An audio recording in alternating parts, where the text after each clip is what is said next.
જોઈ રહ્યા છો ગુજરાત લોક ફરિયાદ ન્યૂઝ।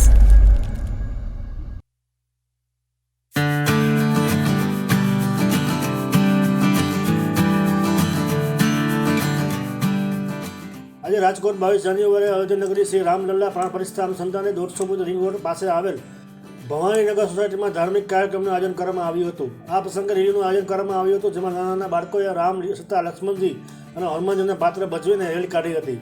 આ બેન્ડ બાજા ડીજેના તાલે ભગવાન શ્રી રામની રેલી કાઢી હતી અને ભગવાન શ્રી રામની ધજા પણ લહેરાવી હતી, જેમાં પણ લોકોએ મોટી સંખ્યામાં ઉપસ્થિત રહ્યા હતા। આ રેલીમાં ભગવાન શ્રી રામના નારા પણ લગાવ્યા હતા અને શેરીએ રંગોળી પર કરી હતી। ભગવાન શ્રી રામને આવકારવામાં આવેલ।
તેને નિમિત્તે સોસાયટીમાં અમે શોભાયાત્રા કાઢી હતી અને નાના બાળકોને અને અમે બધાએ નાના બાળકોએ સીતા લક્ષ્મણ રામ શ્રી લક્ષ્મણ શ્રી હનુમાન દાદા અને સીતા માતા એનું પાત્ર ભજવ્યું હતું।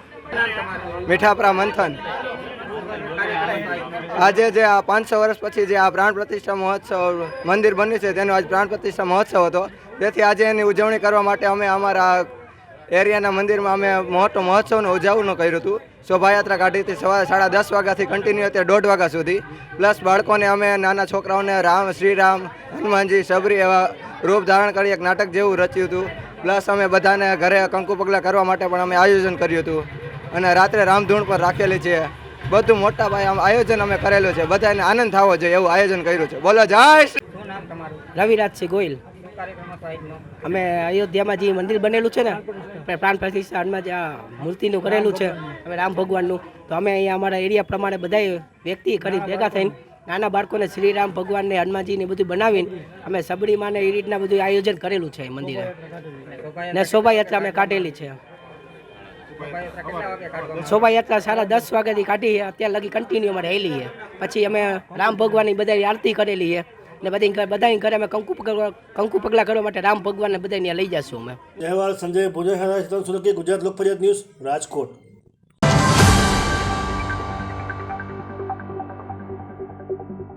આવા રસપ્રદ સમાચાર જોવા માટે અમારી YouTube ચેનલને શેર, લાઇક અને સબસ્ક્રાઇબ કરો।